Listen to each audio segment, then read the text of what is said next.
ಕಡಂಗ ಸುತ್ತಮುತ್ತಲಿನ ಗ್ರಾಮಸ್ಥ ಕ್ರೀಡಾಪಟುಗಳನ್ನು ಒಳಗೊಂಡ 8 ತಂಡಗಳ ನಡುವೆ ನಡೆಯುವ ಕಡಂಗ ಪ್ರೀಮಿಯರ್ ಲೀಗ್ ಕ್ರಿಕೆಟ್ನ 10ನೇ ಆವೃತ್ತಿಯ ಕ್ರೀಡಾಕೂಟಕ್ಕೆ ಚಾಲನೆ ನೀಡಲಾಗಿದೆ. 4 ದಿನ ಕ್ರೀಡಾಕೂಟ ನಡೆಯಲಿದ್ದು, ಕ್ರೀಡಾಕೂಟದ ಉದ್ಘಾಟನೆಯನ್ನ ಜಿಲ್ಲಾ ಪಂಚಾಯತ್ನ ಮಾಜಿ ಸದಸ್ಯರಾದ ನೆಲ್ಲಚಂಡ ಕಿರಣ್ ಕಾರ್ಯಪ್ಪ ನೆರವೇರಿಸಿದರು.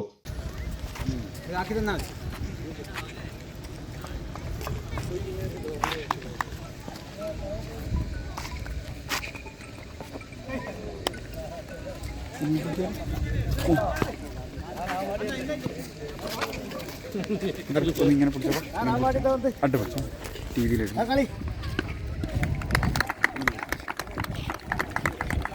ಇದೀಗ ಕ್ರೀಡಾಕೂಟದ ಉದ್ಘಾಟನೆಯನ್ನು ಬ್ಯಾಟ್ ಬೀಸುವ ಮೂಲಕ ಒಂದು ಕ್ರೀಡಾಕೂಟದ ಚಾಲನೆಯನ್ನು ನೀಡುತ್ತಾ ಇದ್ದಾರೆ. ಮಾಜಿ ಜಿಲ್ಲಾ ಪಂಚಾಯತ್ ಸದಸ್ಯರಾದಂತಹ ಶ್ರೀಯುತ ಕಿರಣ್ ಕಾರ್ಯಪ್ಪ ಸರ್ ಅವರು ಹಾಗೂ ಬಾಲಿಂಗ್ ದಾಳಿಯಲ್ಲೇ ಕಾಳಯ್ಯ ಹಾಗೂ ಅಬ್ದುಲ್ ರಹಮಾನ್ ಹಾಗೂ ಅಜೀಜ್ ರವರು ಎಲ್ಲರಿಗೂ ತುಂಬ ಹೃದಯದ ಧನ್ಯವಾದಗಳು. ಉತ್ತಮವಾದ ಬಾಲಿಂಗ್ ಪ್ರದರ್ಶನ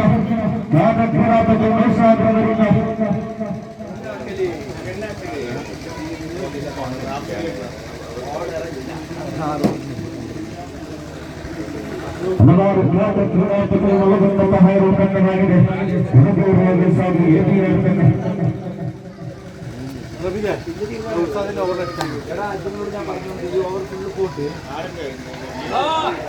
പൊന്തി വന്ന ഗോൾ ടച്ചാക്കുന്നെങ്കിൽ ഇങ്ങനെ വിട്ടെന്ന് പറഞ്ഞുകൊണ്ട്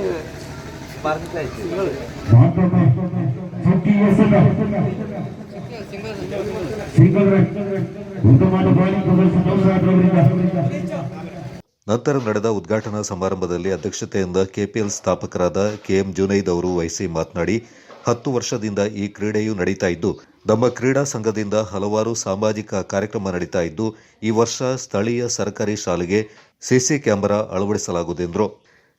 ಕಡಂಗ ಪ್ರೀಮಿಯರ್ ಲೀಗ್ ಪಂದ್ಯಾವಳಿಯ ಉದ್ಘಾಟನಾ ಕಾರ್ಯಕ್ರಮದ ವೇದಿಕೆಯಲ್ಲಿ ಉಪಸ್ಥಿತರಿರುವಂತಹ ಎಲ್ಲ ಗಣ್ಯರೇ, ಕ್ರೀಡಾಭಿಮಾನಿಗಳೇ, ಕ್ರೀಡಾಪಟುಗಳೇ, ಮಾಧ್ಯಮದ ಸ್ನೇಹಿತರೆ, ಕಳೆದ 10 ವರ್ಷದಿಂದ ಅತ್ಯಂತ ಯಶಸ್ವಿಯಾಗಿ ಈ ಕ್ರೀಡಾಕೂಟ ಈ ಕಡಂಗ ಭಾಗದಲ್ಲಿ ಆಯೋಜನೆ ಆಗ್ತಾ ಬರ್ತಾ ಇರೋದು ಅತ್ಯಂತ ಎಲ್ಲ ಕ್ರೀಡಾಪಟುಗಳಿಗೆ ಅತ್ಯಂತ ಅದ್ಭುತವಾದ ಒಂದು ವೇದಿಕೆ ಅಂತ ನಾನು ಭಾವಿಸ್ತೇನೆ.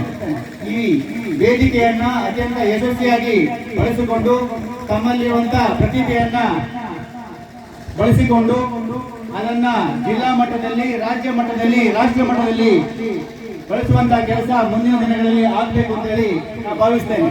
ಅತ್ಯಂತ ಸಣ್ಣ ವಯಸ್ಸಿನಲ್ಲೇ ತಮ್ಮ ಪ್ರತಿಭೆಯನ್ನ ಪ್ರದರ್ಶನ ಮಾಡಿದ ಸಂದರ್ಭದಲ್ಲಿ ಈಗ ನಾವು IPL ನಲ್ಲಿ ನೋಡ್ತಾ ಇದ್ದೇವೆ. 14 ವರ್ಷದ ಬಾಲಕ ವೈಭವ್ ಸೂರ್ಯವಂಶಿ ಅವರು ಅತ್ಯಂತ ವೇಗದ ಶತಕವನ್ನ ಬಾರಿಸಿದ್ದಾರೆ. ಅವರ ಜೀವನವನ್ನ ರೂಪಿಸುವ ನಿಟ್ಟಿನಲ್ಲಿ ಆಟವನ್ನ ಆಡ್ತಿದ್ದಾರೆ. ತಾವುಗಳು ಸಹ ತಮ್ಮಲ್ಲಿರುವ ಪ್ರತಿಭೆಯನ್ನ ಇಲ್ಲಿಗೆ ಸೀಮಿತಗೊಳಿಸದೆ ತಮ್ಮ ಪ್ರತಿಭೆಯನ್ನ ತರಬೇತಿಯ ಮುಖಾಂತರ ಮುಂದಿನ ಹಂತಕ್ಕೆ ಕೊಂಡೊಯ್ದು ತಾವುಗಳು ಸಹ ಇಲ್ಲಿ ಭಾಗವಹಿಸುವಂತಹ ಕ್ರೀಡಾಪಟುಗಳು ಮುಂದಿನ team ABR Kodagu royal street fighters ಮೊದಲ ಪಂದ್ಯದಲ್ಲಿ ವಿಜಯಶಾಲಿಯಾಗಿ ಮುಂದಿನ ಹಂತಕ್ಕೆ ಪ್ರವೇಶ ಪಡೆಯಿತು. ಕಾರ್ಯಕ್ರಮದಲ್ಲಿ ಗ್ರಾಮ ಪಂಚಾಯಿತಿ ಸದಸ್ಯರಾದ ಸಂಜು ಕಾಳಯ್ಯ, ಜುಮ್ಮಾ ಮಸೀದಿ ಅಧ್ಯಕ್ಷರಾದ ಅಬ್ದುಲ್ಲಾ ಮತ್ತಿತರ ಪ್ರಮುಖರು ಪಾಲ್ಗೊಂಡಿದ್ದರು. Kodagu channel news, Naufal, Kadanga.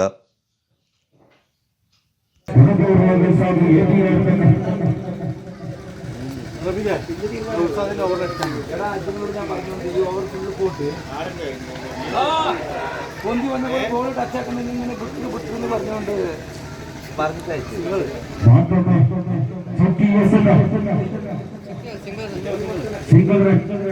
ಉತ್ತಮವಾದ ಬಾಲಿಂಗ್ ಪ್ರದರ್ಶನ